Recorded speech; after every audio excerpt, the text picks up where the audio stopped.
Assalamualaikum warahmatullahi wabarakatuh. Bismillahirrahmanirrahim. Yang terhormat Bapak Presiden Republik Indonesia beserta Ibu Negara Hajah Iriana Joko Widodo. Yang kami hormati Bapak Wakil Presiden Republik Indonesia beserta Ibu Hajah Wuri Ma'ruf Amin. Yang kami hormati pimpinan dan anggota lembaga negara, yang mulia para duta besar dan perwakilan negara-negara sahabat. Yang kami hormati para menteri Kabinet Indonesia Maju, yang kami hormati para alim ulama, hadirin hadirat yang berbahagia. Alhamdulillahirabbil alamin alladzi bi'izzatihi wa jalalihi asra abdahu layla. Asyhadu an la ilaha illallah wa asyhadu anna Muhammadan abduhu wa rasuluh. Allahumma salli wa sallim wa barik ala nabiyyina Muhammad. Segala puji milik Allah Subhanahu wa taala. Sungguh dahsyat Allah Subhanahu wa taala memperjalankan hambanya dengan cara yang tidak terduga. Itulah hadiahnya kepada sang kekasih baginda Nabi Muhammad sallallahu alaihi wasallam. Di saat sang Rasul berduka, pamannya wafat, istrinya meninggal, dan ia pun diusir ketika hendak hijrah ke kampung Taif. Diusirnya bukan dengan kalam-kalam verbal, tidak seperti diviralkan zaman sekarang. Dulu langsung secara fisik. Seperti yang kita sudah maklum, baginda Rasul sallallahu alaihi wasallam diusir dengan cara dilempar dengan kotoran-kotoran binatang. Dengan kerikil-kerikil yang tajam. Sembari sumpah serapah mereka katakan majnun, orang gila. Mashhur, orang yang tersihir, dan lain sebagainya. Tapi baginda Rasul sallallahu alaihi wasallam, beliau hanya diam. Tiba-tiba Sayyidina Jibril alaihi salam datang. Ya Muhammad, maukah engkau aku tawarkan bantuan? Bantuan apakah yang ditawarkan Sayyidina Jibril? Ternyata Sayyidina Jibril menawarkan untuk menghancurkan penduduk Taif. Apa jawaban baginda Nabi Muhammad sallallahu alaihi wasallam? La. Fa'innahum la ya'lamun. Mereka tidak faham yang aku maksudkan. Semoga semangat ini ada pada pemimpin negeri ini. Ada pada ulama-ulama di negeri ini. Sehingga mampu mengislah, memperbaiki mana yang rusak dan terpecah. Sallallahu alaihi wasallam, meskipun beliau secara umur biologis hanya 63 tahun. Tapi secara keruhanian lebih tua daripada Sayyidina Adam, lebih tua daripada Sayyidina Nuh. Nabiuna Nuh alaihi salatu wassalam, ketika beliau sudah lebih dari 900 tahun berdakwah, mendidik umat, lelah juga rasanya. Akhirnya beliau mengatakan, ya Allah, jika engkau membiarkan generasi mereka hidup, maka generasi setelahnya akan lebih kufur dari kelompok ini, dari generasi ini. Maka hancurkan saja ya Allah. Inilah ujian Sayyidina Nuh yang membuat beliau tidak lebih mulia dari Sayyidina Nabi SAW. Bayangkan, sudah setua itu, tapi kalah dewasa, kalah salamatus sadar dengan baginda Nabi Muhammad yang hanya berumur 63 tahun. Sallallahu alaihi wasallam. Bapak Wakil Presiden dan hadirin yang kami hormati. Kalau boleh saya jujur, saya ini dulu tidak memilih Bapak Presiden, Wakil Presiden. Ya. Saya memilih mencoblos yang sekarang sudah jadi menteri. Ketika berita di mana-mana menyebutkan yang saya coblos mau jadi menteri, dalam hati merenung dalam, antara kesal tapi juga bertanya-tanya. Apakah hati dia lebih bening daripada hati saya yang kata orang saya di Ustadz dan Buya? Apakah hati dia lebih salamah, lebih terbebas dari dendam dan kesal daripada saya yang katanya memimpin tarekat dan zikir? Ternyata disitulah jawabannya. Nabi SAW berdoa, Allahumma inni as'aluka salamatas sadr. Ya Allah, aku memohon kepadamu salamah, terbebasnya kebencian-kebencian dan dendam, kekesalan dari dalam dada. Ditambah lagi di semua kitab-kitab Ahlus Sunnah yang menjadi panutan mayoritas umat Islam di Indonesia. Di situ ada kalimat kewajiban mendoakan para pemimpin. Wa in jara, meskipun dikabarkan dia zalim. Meskipun dikabarkan tidak disukai, maka wajib mendoakannya. Ditambah lagi Imam Sya'rani mengatakan dalam kitab Al-Bahrul Mawrud, ma ra'aitu ahadan minas sufiyah anqara alal umara illa qalilan. Aku tidak melihat ulama-ulama ahli qalbu, ahli ma'rifat, yang biasa kita kenal dengan sufi, bertarekat, kecuali mereka sedikit sekali ingkar kepada ulama dan umara. Justru mereka mendoakannya dari dalam hatinya, dalam khalwatnya, dalam kesendiriannya. Karena yang dia fikirkan adalah masalihul ummah, kemaslahatan umat, bukan emosi berpolitik semata. Semoga pemimpin-pemimpin negeri ini diberikan salamatus sadar. Terima kasih sudah merawat negeri ini. Semoga Allah membersamai pemimpin kita, ulama-ulama kita. Amin ya rabbal alamin. Bapak Wakil Presiden dan hadirin yang kami hormati,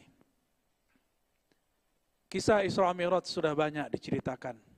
Tapi karena memori manusia pendek, apa salahnya kita mengulang sedikit.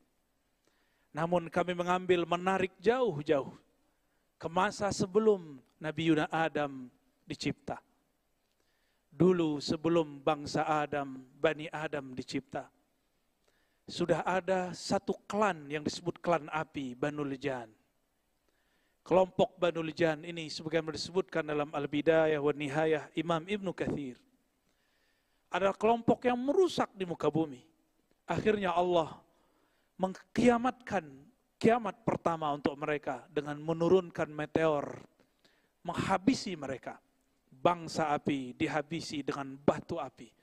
Jadi cerita ini bukanlah dongengan Darwin, cuma sayangnya Darwin agak cocok logi. Tapi di saat itu terjadi, Allah berkalam kepada Sayyidina Jibril. Ya Jibril, itu ada putranya Raja Jan. Ambillah dia, didiklah dia, ajak dia mi'raj ke langit-langitku. Sampai Allah kemudian izinkan dia mempelajari semua zikir-zikir malaikat-malaikat di langit, alam malakut, alam jabarut, bahkan sampai kepada alam surga.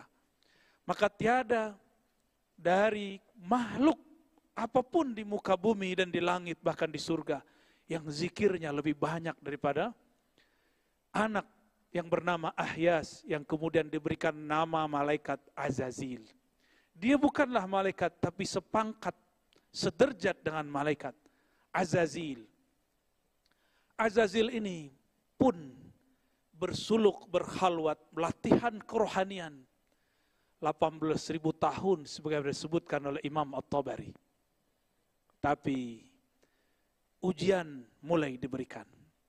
Sebanyak apa pemberian, sebanyak itu jua ujian. Sekarang ahli zikir diuji. Sekarang yang suka bertakbir diuji. Sekarang yang suka bertahmid diuji. Azazil namanya. Disuruh ia sujud kepada orang yang dicipta dari tanah yang diinjak-injak. Selama ini Azazil alias Ahyas yang kemudian bernama Iblis, dia menginjak-injak tanah, harus sujud kepada Adam yang tercipta dari tanah. Inilah ujian pertama bagi Azazil. Apa kata dia? Asjud liman khalaqta min tin. Apakah aku sujud? Apakah pantas bagiku sujud kepada orang makhluk yang kau cipta dari api?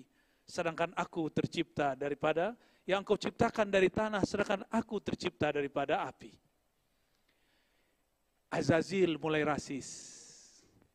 Azazil mulai mempermasalahkan suku. Saya suku api, saya lebih mulia daripada suku tanah.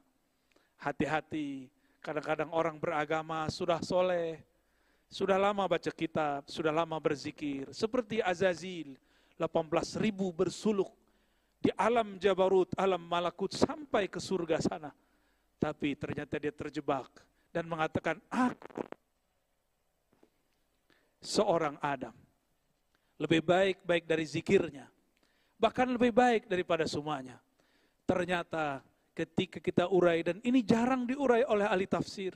Ketika Allah menawarkan, mengabarkan, inni ja'ilun fil ardi khalifah. Aku akan menciptakan, menjadikan seorang khalifah di muka bumi. Ternyata ada dua kelompok malaikat yang berkomentar. Ini dipisah dengan lafaz waw. Yang pertama mengatakan, ya Rabb, apakah engkau mencipta perusak dan pembunuh di muka bumi? Inilah malaikat-malaikat cahaya. Lain dengan malaikat api. Dia mengatakan, wanah kawanukad disulak. Kami zikirnya lebih banyak. Yang berbicara ini adalah Azazil. Yang saat itu dengan malaikat-malaikat. Bapak Wakil Presiden, hadirin yang kami hormati. Barangkali inilah ujian umat Islam di negeri ini. Tidak ada negeri dimanapun umat Islamnya lebih banyak dari negeri ini. Maka negeri ini pun paling soleh. Paling banyak baca yasinnya. Paling banyak baca tahlilnya. Jika diuji dengan kalam-kalam yang tidak berkenan, apakah akan nanti mengatakan hal yang sama dengan Azazil dahulu kala? Inilah pendek ceritanya, akhirnya Azazil diusir. Diusir dari surga, dan Allah mengatakan, apakah kamu minal alin? Apakah kamu bangsa yang sangat tinggi? Dengan itulah bergantilah Azazil dari nama mulia Azazil sebagai khazinul jannah, penjaga surga, menjadi iblis yang dijauhkan dari jalan kebenaran. Lain ceritanya dengan Nabi Muhammad sallallahu alaihi wasallam. Beliau sebelum diangkat ke langit, dimasukkan ke surganya, Allah membersihkan jantungnya, dadanya 2 kali. Tidak ada ini dalam sejarah Azazil.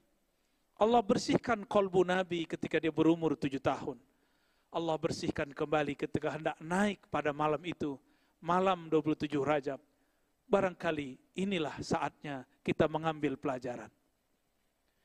Inilah perbedaan abadi antara mi'raj ruhaninya iblis dengan mi'raj ruhaninya Nabiullah Muhammad sallallahu alaihi wasallam.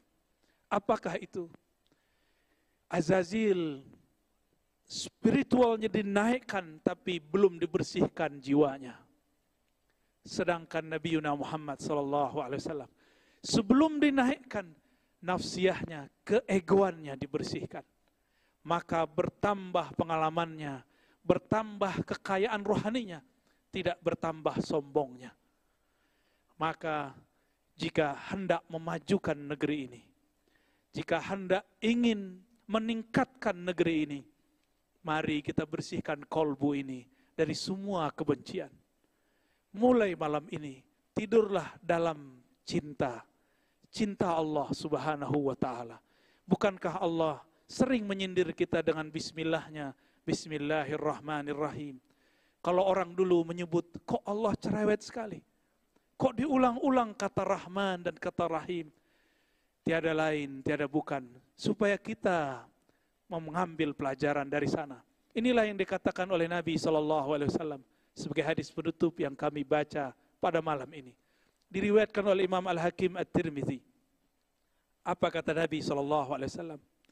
Inna lillahi, sesungguhnya Allah memiliki mi'ata, 100 lebih, wa sab'ata asyar, yaitu 117 khuluqan, akhlak atau adaban, adab. Ambillah satu saja, dakhaltul jannah, maka engkau akan masuk surga. Maka makhluk-makhluk surgawi yang ada di muka bumi, mereka yang meniru sifat rahmaniyah Allah, sifat rahimiyah Allah. Sedangkan makhluk tubuhnya manusia, di dalamnya adalah iblis, penuh kebencian, penuh kesombongan, walaupun berjubahkan jubah alim ulama, walaupun dia berpakaian pakaian orang soleh, tapi jika di hatinya ada perasaan ana khairum minhu, aku lebih suci, aku lebih baik, aku lebih berhak, maka hati-hati, itulah syayatinul insi, itulah syaitannya manusia. Semoga negeri ini, umaranya, ulamanya, orang-orang yang bertugas di negeri ini dan rakyatnya, Allah bersihkan kolbunya dari kebencian-kebencian dan kesombongan. Semoga Allah memberikan nur mi'rajnya kepada kita semua. Semoga Allah merahmati kami yang berbicara dan kita yang hadir mendengarkan. Wa sallallahu ala sayyidil mursalin, Sayyidina Ahmad, Sayyidina Muhammad, wa ala alihi wal mahdi khalifatihi wa sallim. Assalamualaikum warahmatullahi wabarakatuh.